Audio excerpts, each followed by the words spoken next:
si Zoe at ito ang aking video. For today's video guys, first time ko pala mag voiceover kahit nahihiya pa ako.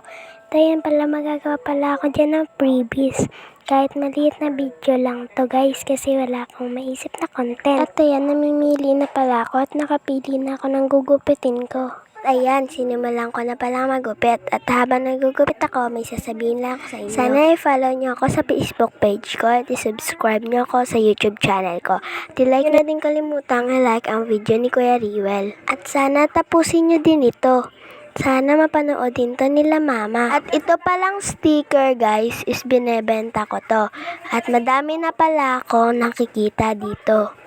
Nakaka 130 na po ako sa aking nakikita. Kaya maganda din itong business dahil nakakatulong din ako sa aking mama. At ayun nga pala guys, Lunes na naman bukas, maagap na naman tayong gumising.